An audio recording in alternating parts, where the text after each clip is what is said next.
Welcome to the LSI Behind the Wind podcast. My name is Sean Slatter, and for 30 years, I've dedicated my life to the science of business development.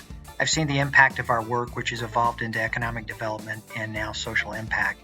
In this episode, I talk with Rick Hartle, who I've known for nearly 30 years and has seen a lot of the history of LSI and is an amazing business development executive and an amazing individual. Hope you enjoy this episode. Well, thanks for doing this with us. I'm excited to have this conversation with you, and I've been looking forward to talking to you about a few of these things. Yeah, well, thank you, and thanks for the opportunity. And oh, by the way, Sean, congratulations. Have not really had an opportunity to congratulate you and the team on 50 years. Thank you. Well, you've been a big part of the last 50 years with us, and I mean, you've seen a lot of it. Yep.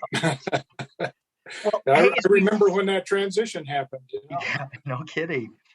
Well, just to start, why don't you talk a little about your background and yourself and your history and how you got to Utah?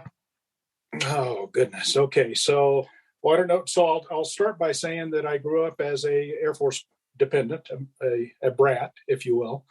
And so moving was part of my life from a very early stage. I was oldest of three kids. My dad was career enlisted, served 20 years in the Air Force, hanging bombs on airplanes and doing those kinds of things. And so we moved around the country, mostly fighter bases all of my life.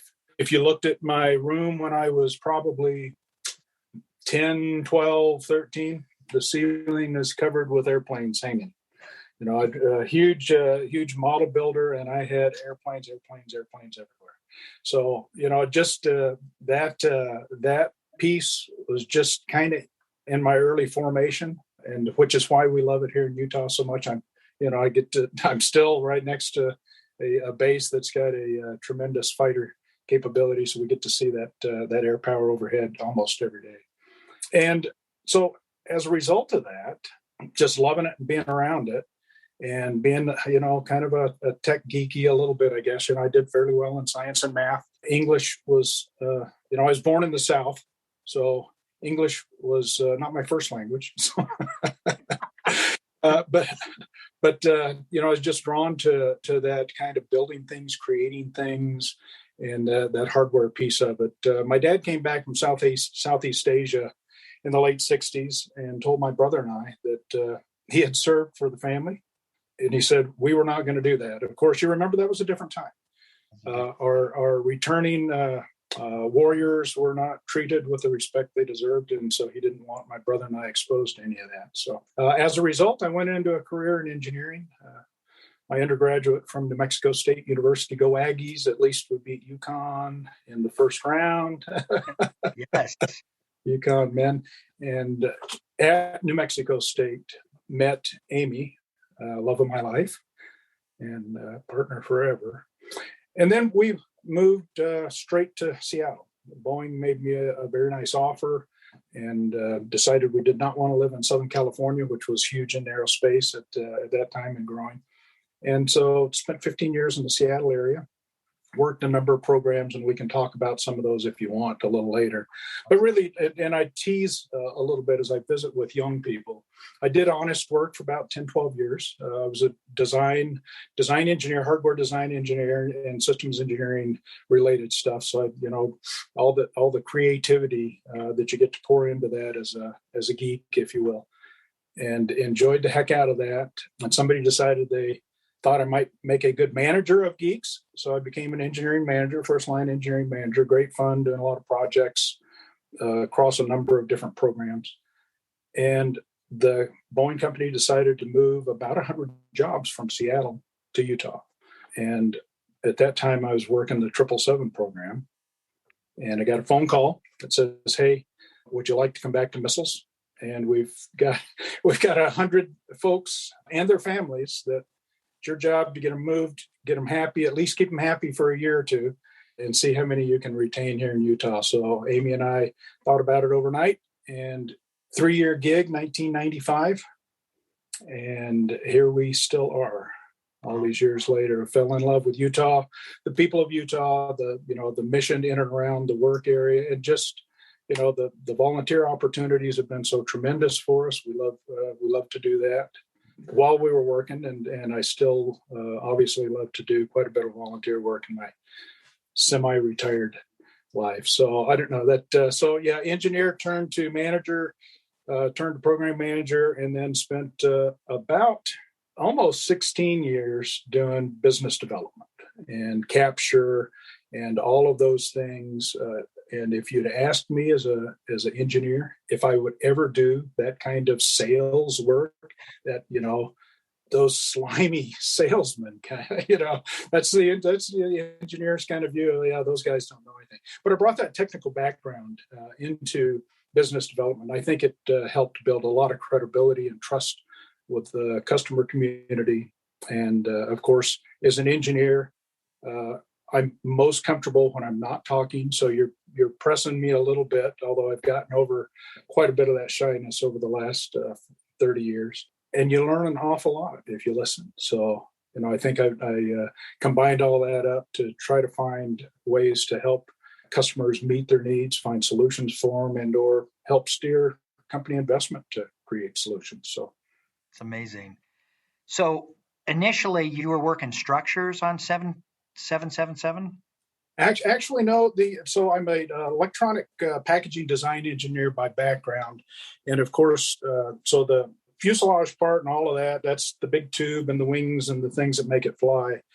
My involvement on 777 was really, I was brought in and told to go pick any two guys out of the company. I wanted to try to get costs out of one of the cabin management system is what it was called. So all of those interfaces with either the flight, not the flight crew, but the cabin crew and the passenger entertainment and all of that. So they're, electronic boxes stuffed everywhere in these modern aircraft, and they're all wired together in a tremendous network. And what had been designed was just not going to be affordable.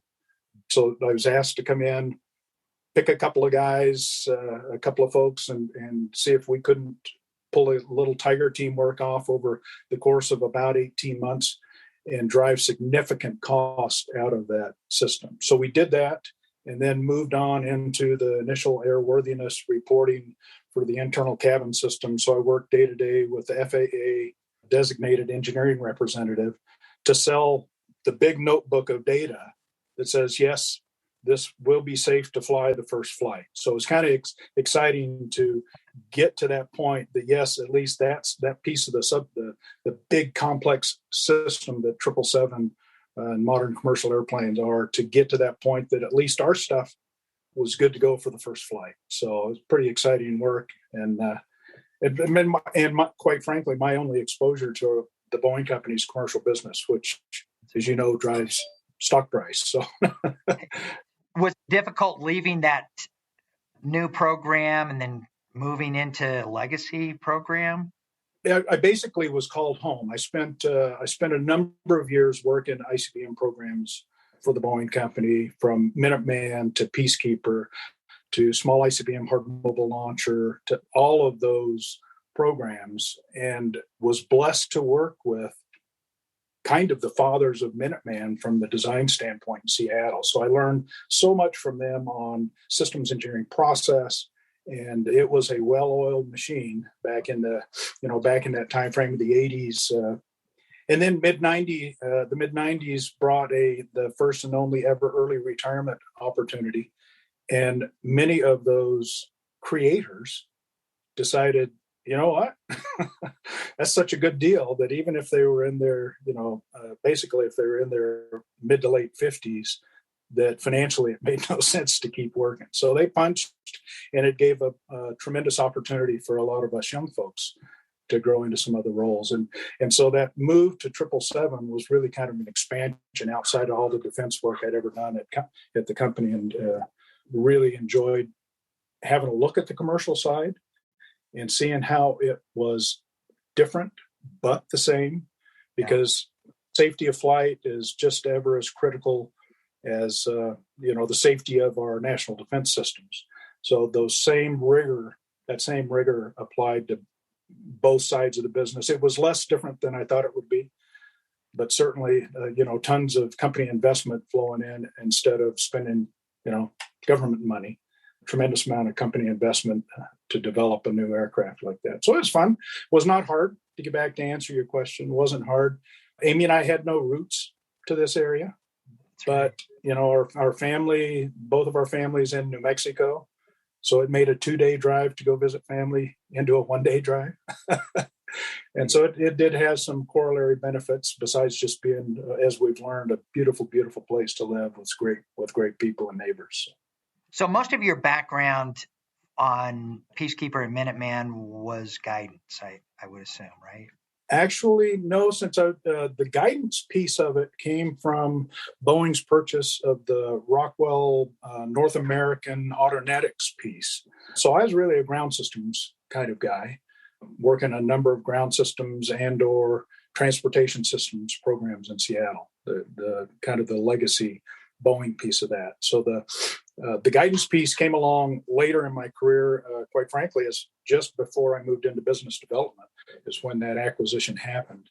So we brought the tremendous strength of the Autonetics, who'd been, ICBM guidance forever as well, into the team and made quite a powerful presence for the company here along the Wasatch Front, as well as continued there in Southern California for many, many years.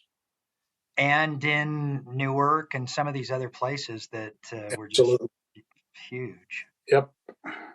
So you transition into this business development role. What you thought you'd sold out? What were some of the early projects that you looked at? I mean, I can remember some of the guidance system upgrades after you'd assumed this role, but do you remember what the first large campaign was that you took?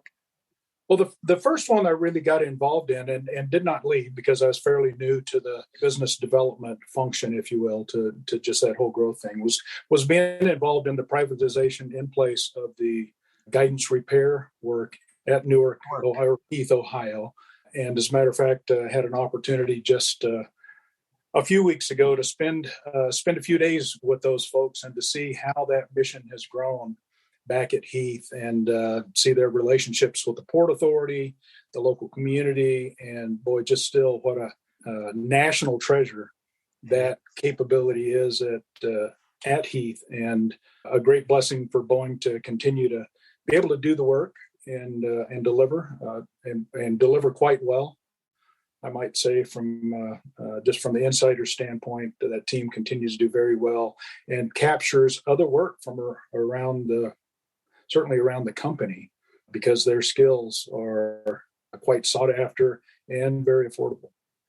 So that was probably the first one. And then, of course, guidance replacement program and the production contracts for it and all of that were a big deal, multi-billion-dollar opportunity for the company, and successful in delivering and getting to first flight and keeping the program sold, all of those things that you have to do to keep this deterrent capability at the ready. And so those are probably the first couple of big ones. And then all the shaping and stuff that happened around the ICBM prime integration contract. And so that I was still an engineering manager when that award took place. And, Boeing was on both competing teams at that point. So that probably was my first major exposure to business development here. But I'll tell you, my very first look at it was back on Space Station when I was in Seattle. I was invited as a growth opportunity to be on a color team review for the International Space Station. And as a young engineer, eyes were big and really didn't know how I was going to contribute to this, but just settled into it, followed the process, and really enjoyed that first exposure to proposals, even though it wasn't part of the core capture team, but part of one of the red team reviewers from the technical aspect on the system. So it was quite eye-opening and exciting, and boy, what a legacy that has been too for the nation, and actually for the world as an International Space Station. Right. So when you first got into business development, I mean, Boeing had a fairly mature process for business development, you shaped a lot of that Boeing thinking over your time working some of these big campaigns. But talk about some of the strategy and process that you used, both some of the legacy Boeing, Rockwell, North American business development process, and then what were some of your innovations to business development that you had implemented? Well, Sean, I don't know that I would claim that I brought a ton of innovation to a very well defined process, but I'll tell you the thing that I continually fought for was to make sure that the corporate processes that were applied at least had opportunity for tailorability so that you're doing the things that needed to be done. Right. You're aware of and of course, the company developed a very rigorous set of checklists for various gates and the rest of it. And to be able to have that as a tool, but then look at it and apply your knowledge of a particular capture or even shaping opportunity, pre-capture, to be able to tailor that to what the customer's real needs were and to be able to spend enough engagement with the customer community to clearly understand what value meant to them. As a large, sometimes bureaucratic organization, sometimes we know better, right? and to be able to say, yes, we have wonderful ideas. I mean, if there's a tough problem out there to do it, the Boeing company can tackle it and do it, and we can bring the resources and the smart people to accomplish really, really difficult and complex tasks. But they have to be aligned with true customer explicit need.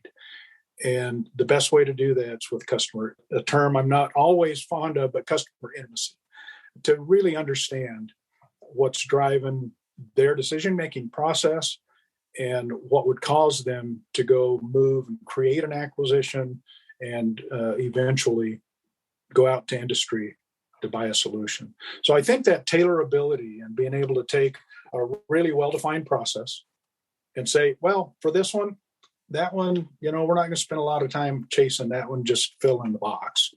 We're going to spend resources doing the things we need to do and prepare to do to win.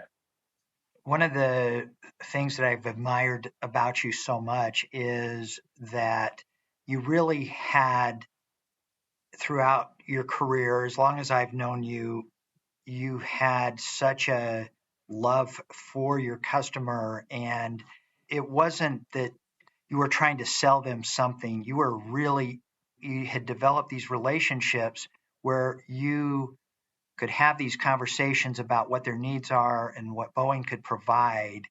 And I think that's why it works so well for so long. I mean, that is a lost art. Well, thank you, Sean. And part of that really is buying into their mission. And, in a career management standpoint, boy, sometimes if you stay in one place too long, things kind of top out and they are where they are from a career standpoint. But I've shared this with young people I've had an opportunity to mentor as well, is that, boy, if you get bored with what you're doing here, then don't look at other companies. There are so many things going on at the Boeing company that if you can't find something that gets your creative juices going and get you excited about coming to work every day, you're not looking hard enough, because all of those challenges are out there. So I think as you get involved in work, that work you've got to find a real passion for it if you're going to be successful, I believe.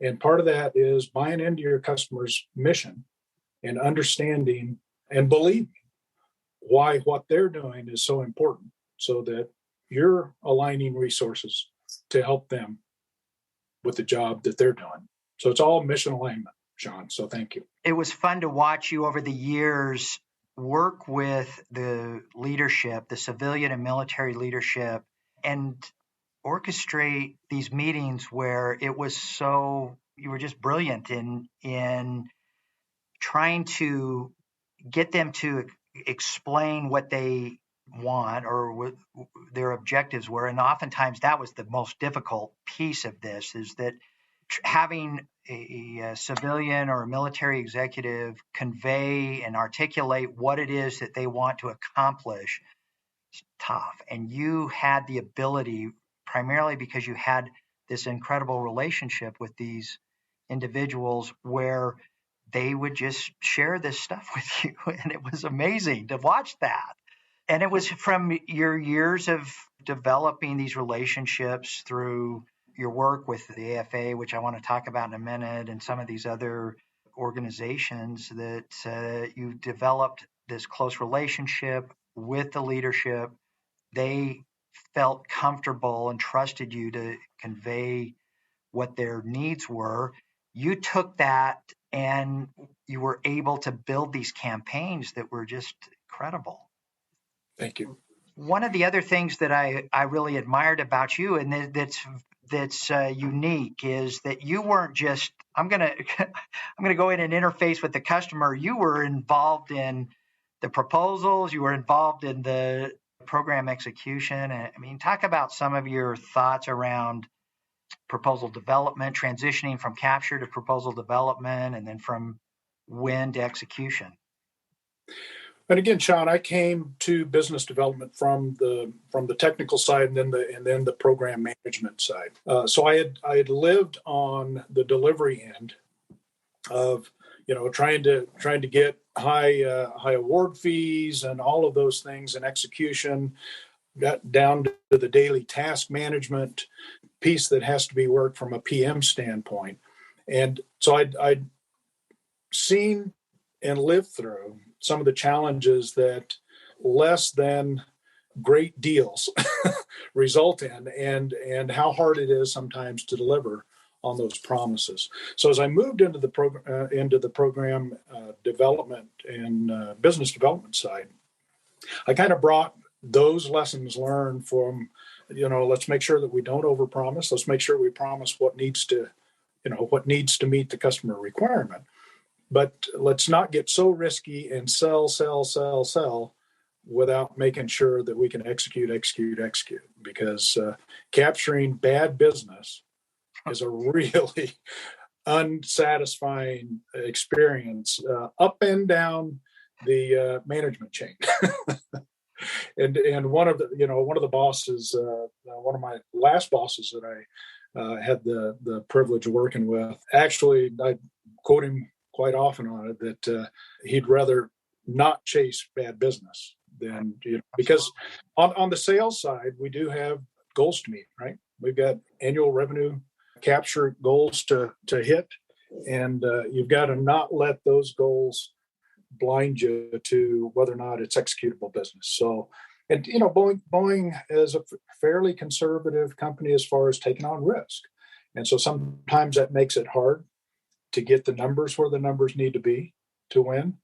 But boy, when you turn one in and you know that you have offered the most innovative and executable program, and you lose anyway by a slim margin, you can still walk away from that because you didn't leave anything on the table. That's right.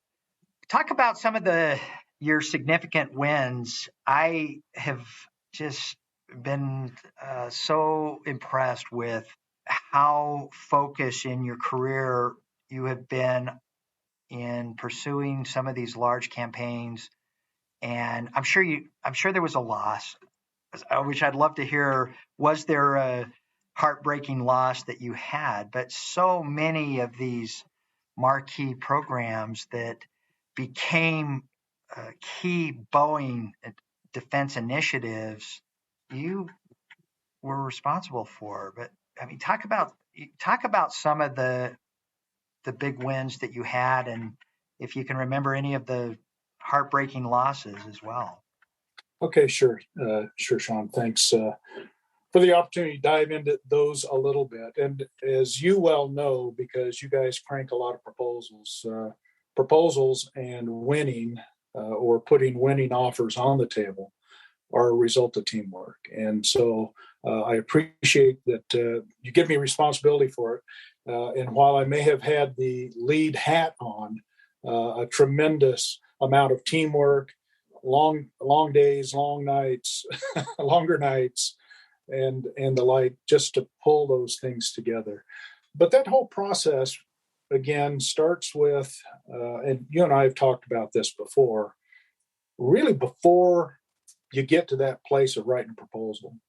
It is that piece of understanding need, creating an opportunity. If if one's not in the hopper, how do we help? Do we need to make investment to help solve the solution?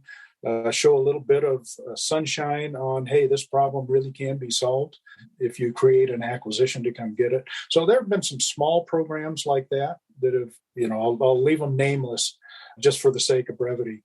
But there have been some small programs like that have been very fulfilling, that have resulted in good core business for the things that the Boeing company is good at doing. Some of the large programs, well, obviously the whole ICBM prime integration contract, and then that relationship underneath TRW initially as the prime, and then each of the hardware suppliers, and then watching the government go through their mental changes and how they wanted to buy those services, and basically disaggregate that again, and have the United States Air Force step into that lead integration role for a legacy system, is a pretty major muscle move for the entire system. It was a big deal for industry to have those relationships change. I think it was a bigger deal for the Air Force to understand what it really means to take on, in the sustainment part of the life cycle, to take on ownership. I mean, certainly they always owned it, but they hired, the industrial community to help them get through the first 50 years of Minuteman, if you will, and for them to start to pick up the ownership of that, the systems integration piece. And of course, they had to hire a significant amount of help. BAE Systems now is that integrated support contract. But to get involved in that full life cycle from, the mid-90s through IPIC into now the future ICBM sustainment stuff that's going on. The recapture of the initial guidance sustainment work was a big deal. Matter of fact, you talk about one of the tough losses. The Boeing company was not successful in our offer for the ground system sustainment on round one. Another contractor was selected, and that I went from capture team lead on that program, and our cost beat blue team estimates hugely, and we still were not successful in putting the right deal on the table. That was a really tough loss, but we got the proposal turned in, and the next week I was in Southern California helping the capture team lead on the guidance sustainment contract. So I went from one to another, and after that got to a wrap, I found myself in Albuquerque, New Mexico, because at that time, my responsibility portfolio included the directed energy portion of the Boeing company's business. And the company was in a big recompete competition for services for all of the Starfire optical range, the cool stuff, the space surveillance stuff out in Hawaii, and which is very highly technical service. I mean, these are top end optical and space scientists that the company was bidding on. So we had to recompete that and shape that particular acquisition so that those skills, and oh, by the way, what you have to pay people to retain those skills, that those could be brought to bear inside a value proposition in that proposal. So it was, those days were back to back to back, really big, multi-hundreds of millions of dollars opportunities that fell under my business development director hat. Although we had, again, a tremendous set of folks working each of those in parallel, and good to see most of that work out really well. You talk about other tough losses, and I alluded to it a minute ago. The transporter erector replacement program for Minuteman was another really tough loss. It was a firm fixed price bid. The company is not generally what's the term? It's not generally, there's a lot of risk in firm fixed price, right? Particularly when you're the size of the Boeing company, your customers expect that, yes, you'll live up to those obligations. And that's one where we trimmed, we cut, we innovated, we found some answers where we didn't think there were answers. And we put, again, an under blue team number on the table on that firm fixed price, and we're not selected by just a sliver. But since it was, that kind of, it wasn't a best value acquisition. It was low cost. It was the LPTA, low price, technically acceptable. A sliver is all you got to lose by, and so those leave some good lessons learned about understanding what the competition is, understanding exactly what the acquisition is going to come out as. And that's one where we were not successful in shaping the acquisition to be at best value, to where at least your scores on the technical side might help you overcome a small sliver in cost differentials. So, yeah, again, at one time, I think annual orders were in this business area north of $500 million every year. That's so right. A lot of hard work, but again, a lot of experts and subject matter experts, people from the delivery end, and it takes a full team. I mean, great finance support, people that know how to run spreadsheets and turn them overnight for you, so you have fresh data to look at in the morning. All important in putting together a win. Don't you miss that? Yeah. Yes, but Well, I didn't know that had bid and lost the transporter erector contract, and maybe I should have. We were on the other team, but that's surprising. And after so many of those incredible big wins that you had, taking some of these losses, I'm sure was difficult, and regrouping and saying, okay, this is how we're going to approach the next one, which usually was on the heels of a big campaign like that. So, yep. One of the things that you said that I've got to comment on this, because a lot of the big wins of my career over the last 30 years, you'd mentioned some of those programs. We had worked with TRW for so long, and I think that the community has forgotten what it was like working with TRW. That was a very unique relationship at the time, and even now, it was a unique relationship that the Air Force had with TRW for all of those years while they were providing sustainment and guidance, not the hardware guidance, but actual guidance on the program. Technical advisor, yeah. That was an incredible organization. I know you work closely with TRW and probably remember some of the amazing individuals that came out of TRW, and they had a similar ethos to you and your approach to supporting the customer on their needs and achieving their objectives. It was fun working with them. We worked IPIC. We were a major contributor to the IPIC, and then FISAC and ISC. And so a lot of those various programs, and GRP, as you know, PIGA, and some of those other initiatives. I mean, those were some fun times too. I mean, it was a lot of work. It was a lot going on, huge programs, critical programs, but it was a fun time too.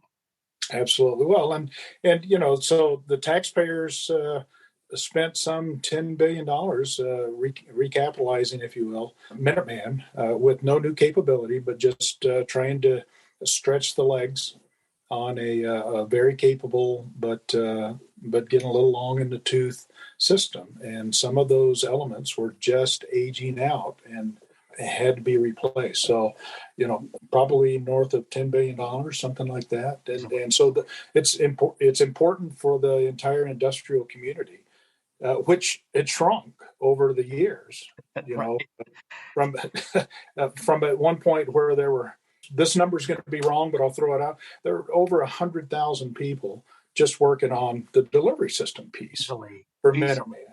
And now we're down to a place to where you've got a few thousand, still trying to provide support to the Air Force so that the Air Force can deliver 24/7 on that deterrence promise that that weapon system will be ready and able. And so here's another one of my favorite lines in the ICBM world is that some folks will say, well, we never use them, we'll never use them. We're not going to have a nuclear war with any of our peer competitors. And my favorite response is that we use them every day. That's right. Because deterrence is a different philosophy. And if I could segue a little bit into some of the volunteer work that I continue to do as a representative of the Utah Defense Alliance to kind of bring that deterrence background, the nuclear enterprise background to the discussions for what Utah Defense Alliance tries to accomplish here for a broad warfighting capability across the state, and also the Strategic Deterrent Coalition. I serve on that board, nonprofit board as well, which is a collection of communities around the country that believe that this mission, not only is it important economically in their communities, but it's tremendously important as the foundation for national security is to have that strong deterrence capability in a triad and to do everything we can to educate the public and legislators and all the rest to how important that mission is. So it goes back to where we talked earlier about being bought into the mission and what your customer is charged with doing is so important, I think, to build the passion that it takes to enjoy even doing what you're doing in retirement, or even doing what I'm doing in quote unquote at retirement, to stay involved. And I find it very fulfilling, and because I think it's still important. Is critical, especially now.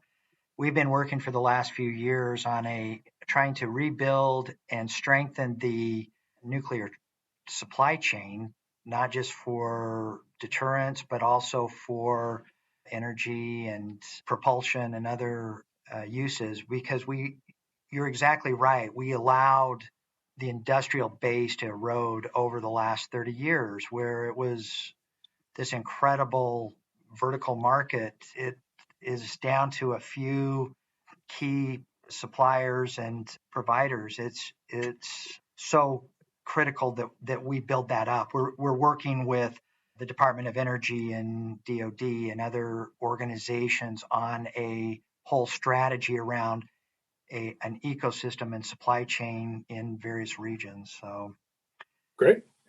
One of my favorite wins and my favorite stories, I think, of yours is the A-10 wing. I can still remember when you told me, yeah, we're going to go after that A-10 wing program. I said, whoa, what? And you said, hey, we're Boeing. This is our business. And I said, okay, well, I just had not seen over the years Boeing take on a Hail Mary like that. And it was awesome. You want to talk about that? Well, I can I'll talk a little bit to the extent I can, Sean. You and I have talked about this before. That A-10 wing replacement program was actually ongoing while I had all of this other ICBM stuff going and the directed energy stuff going on in my work life, those were in my job jar. The wing replacement program, my paycheck still said the Boeing company at the bottom of it every 2 weeks. And so it was important for the company. So that meant it was important for me. But the team from St. Louis, as they came to town, and we tried to help them with customer interfaces and understanding Hill Air Force Base, but certainly the folks in St. Louis, out of the business responsible for capturing that kind of work, were the real performers on that entire shaping and capture of the wing replacement program. Yeah, you look at opportunities that start to merge, and somebody says, well, why can't we do that? And the answer is, goes back to an earlier comment that, well, this is the Boeing company, and we solve all sorts of challenges for our customer community. And going to a legacy system where the drawings were tough. Just the physical description of what it is, because each of those aircraft were kind of built as they were built. Yeah. So the differences in configurations made it a tremendously complex problem to capture, then to be able to provide an affordable solution that says that you can build and deliver wings that the shop out here actually knows, can be successful in strapping on the airplane. So, really all the credit to the folks in St. Louis, and happy to have been just a small part on the customer side, and being a good facility host for them as they rolled into town and needed to do their work. But yeah, that again, as a large system integrator, a physical integrator of product, the company traditionally is known for taking care of its legacy. That's just part of the life cycle of taking care of your products. This is one where this was not a Boeing product. Oh. And the company put together a great team and a great offer, and brought that home. And I think it did surprise a lot of folks, and fun to be a small part of it. So I thought it was fantastic. I mean, it was for people that don't know the history of the A-10, it was somewhat orphaned along the way. It was built by Fairchild and Northrop. Grumman picked it up. Northrop Grumman picked it up, and then Lockheed wanted a way. We started working with the A-10 program in the early 1970s, and then moved the program and the program office, a lot of the executives from Sacramento to Ogden. And so we had known that program extremely well. And I just loved that Boeing took that. And I think I don't know what the total contract value came out to be, but it was $2 to $3 billion easily. And that's such a great program. Well, but still not, execution, as I said, because of the background that you just went over. Execution is difficult too. Supply chain challenges were really difficult. So even in execution, the company, I think, did a good job of being, keeping that bird in service as long as the nation needs it.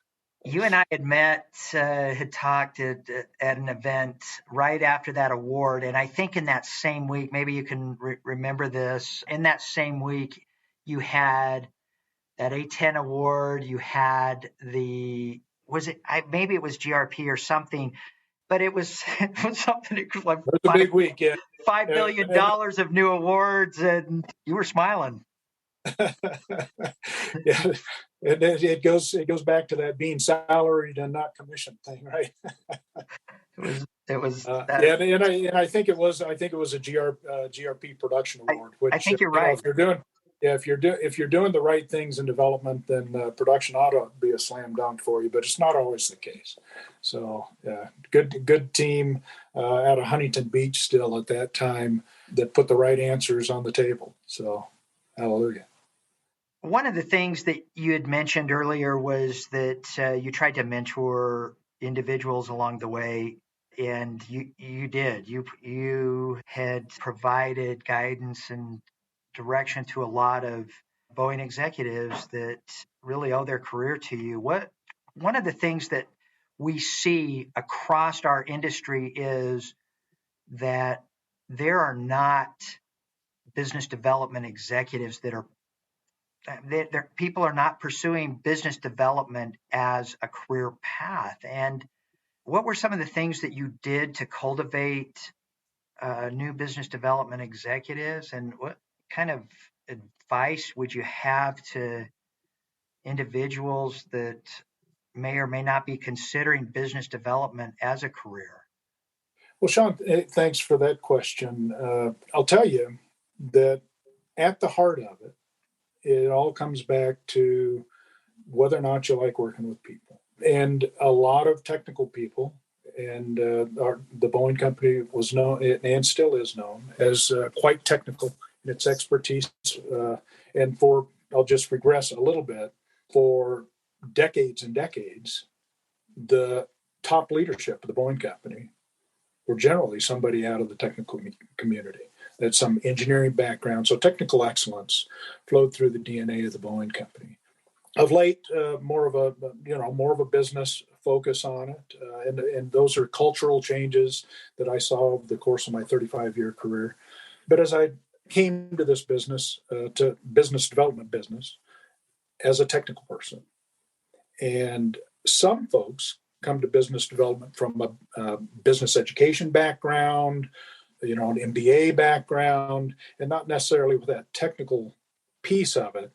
And as such, I think sometimes they lose that. There's a chance that they don't get as well connected with what we're really trying to accomplish. And so I'll drive that back to a word you like to use is solutions, right? But solutions in the customer community that we work with are generally highly technical and highly complex. And so if folks just want to get their ticket punched and they spent part of a career in business development, that's well and good. They can have a broader career, move back into program management, which many business developers do. Quite frankly, sometimes you win it, then you get to skin it, and that really brings home to roost the promises you made, right? That's right. But from a pure, if you will, a functional view of it, having that love and respect for the people that are your customers who are trying to get their job done, and bring in a good technical, at least a decent enough technical understanding of what the capabilities of your employer are and how well do they or do they not match up with what it takes to get the solution to the customer. Important enough to at least have that in this business that I came from, to have that connectivity and understanding back to the technical side, but still care enough about the mission of your customer that you're willing to spend years trying to develop solutions. Because most of the complex activities that a company like the Boeing company is involved in take years and years in the creativity side and the delivery side. And so you may spend 15, 20 years trying to get a particular solution in the hands. You look at the example of Lockheed Martin, the F-35, right? Tremendously capable platform. That program was in acquisition stages in the early 90s. Right. Yep. And we're only just a couple of years beyond when the initial operational capability was stood up here at Hill Air Force Base. So for business development professionals, I mean, somebody that wants a career in this work, you really do have to have the long view on things. And your assignments may change. You may get promoted and get a different set of the portfolio, but it does take that long view. And you may not be around to see it come to fruits, because of because of the life cycle of the creative process and the delivery process and into the customer's hands to see whether or not, yes, it's really working for them. So in talking to folks about whether or not they want to do BD, number one, you got to convince them that it's not slimy salesman's work. It only is if, in fact, that's the way you approach it. If you approach it caring about what the customer is trying to accomplish, then it becomes very fulfilling work. And to be right in the mix of them trying to solve their problems and coming up with those solutions is really, really fun. And if you don't mind working hard and hustling, and I don't believe I was ever the smartest person in the room, but I didn't mind trying to outwork folks. And so if that's one lesson for maybe understanding myself and my capabilities, is that even as an engineer, if you look at my grades out of college, now out of high school, I had really good grades. College, there are other things to do at college, right, as well. But knowing who you are and where you are sometimes you have to make up for not being the smartest person by just cranking the hustle up a little bit. And so I hope that I always brought that to any endeavor, whether it in my personal life or in my professional career, that what I might make up for in smarts or knowledge, I try to, what I might lack in smarts or knowledge, I certainly try to make up for it with hustle. That's such great advice. And you said so many important elements of this business that I want to reiterate, and that is this really is about it's a service. It's almost a ministry, and if you want to think of it like that, you are working to serve your client, your customer for the mission, and it's long. It's a long, it's a long game, Bring patience. Yeah. and you need patience. And you were one of the hardest working guys I'd ever met. You were a machine. You just work, 16, 18, 20 hours a day and get up and do it again the next day. And it was incredible. As we close, Rick, one of the things that I have admired about you, not just as being one of the great business development executives that I've known in the last 30 years, and I think this is why you were so successful in business development, was you were about serving your community and serving the Air Force. You spent a lot of time volunteering for community, civic, and trade organizations. And maybe talk about, as we wrap this up, your service with the Air Force Association, because it was tremendous and it was a storied term that you had with the AFA. Thanks, Sean. And I'll draw back a little bit again to earlier part of our conversation. I remember and I don't remember who told me this, but as a young engineer, and the Boeing company had a very good employee development process, right? I mean, lots of world-class training opportunities and all of that. But fairly early in my career, I went through a course called Managing Personal Growth, and it had you do some visioning, right? And so, I was visioning at whatever it was, 28, 29 years old, right? It's hard to even remember that. And when they ask, well, where do you want to be in 5 years, 4 years, 10 years, 15 years, you get the road answers. Well, I'd like to be, a senior executive at the Boeing company, right? And well, no, my answer was, well, in 15, 20 years, I'd like to see myself on a 50-footer taking people deep sea fishing. Probably not really what they expected to hear in the class out of one of their quote unquote hypos, right? and so as I talked to folks about, okay, really developing the leadership skills, somebody said, well, okay, so the times are bad. Nobody's getting promoted these days. People are getting laid off. But if you like to learn to lead people, go do it in a volunteer organization. Get involved in volunteer organizations. And so I share that with again, young folks that I have the opportunity to talk to that may get frustrated with their careers not moving fast enough. Boy, if you want to lead, learn to lead volunteers, because they can vote with their feet, right? And so if you're going to get the mission done, you need people to get it done and resources, whether they be financial or whatever, and people vote with their pocketbook or their feet.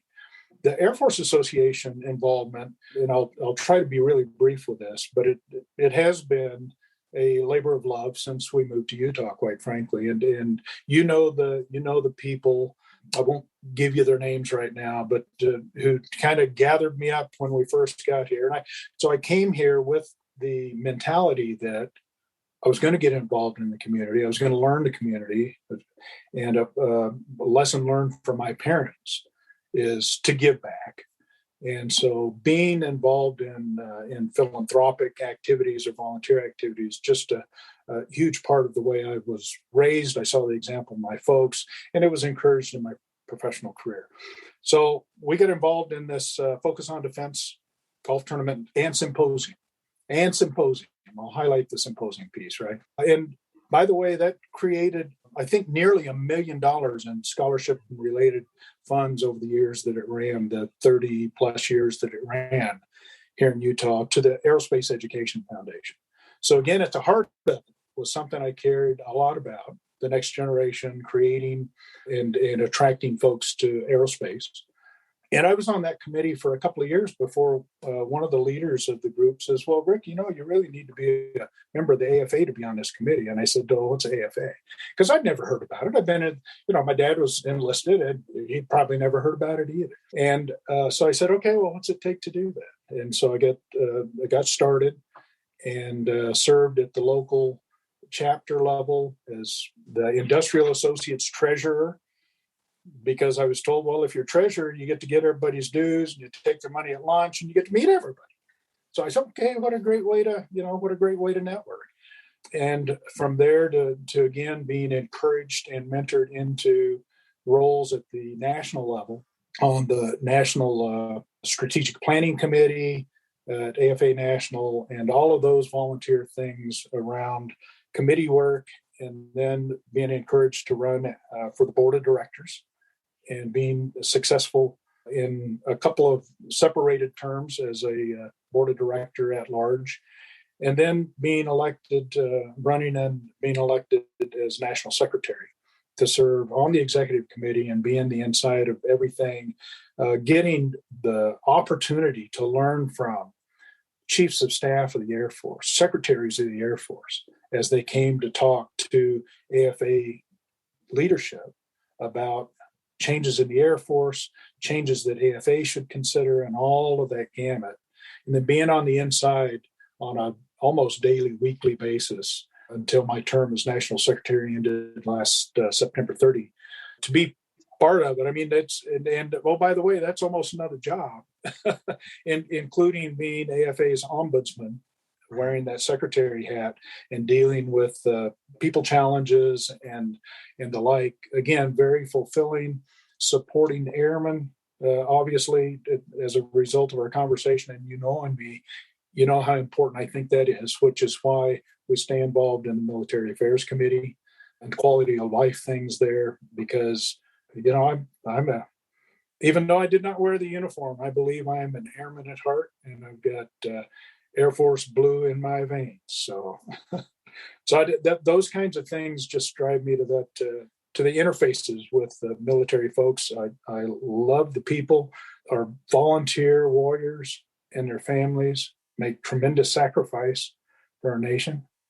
And I am just so privileged to be able to do a little bit to help. And I'm glad that you're involved as well in those activities, Sean, because I know how important you feel it is too. Well, I think it's critical. And I look back on all the contributions that you've made to this community and to the Air Force, and it's really remarkable. And I'm so proud to have known you, that you've been a mentor to me, and I've learned a lot from you, Rick, over the years. Well, thank you. It's been my privilege. Boeing was lucky to get you. Utah was lucky to get you. The Air Force was lucky to get you, and you've left this incredible legacy and mark on all of these organizations where you've served. And I'm just excited that you and I have had the opportunity to work together over the years. It's been fun. Thank you. I agree. It's been a tremendous amount of fun, and we're still doing it. We're still doing it. Whatever that means. Plenty of energy, but priorities have shifted here as that was part of the grand plan. As Amy and I talked about what the future looked like, that spend more time with family and friends, and still being able to give back and be involved. And we have been blessed and are so pleased to hopefully continue to be blessed. Thank you. Thanks, Rick. I appreciate you having this conversation with me, and thanks for all you've done, all of your contributions.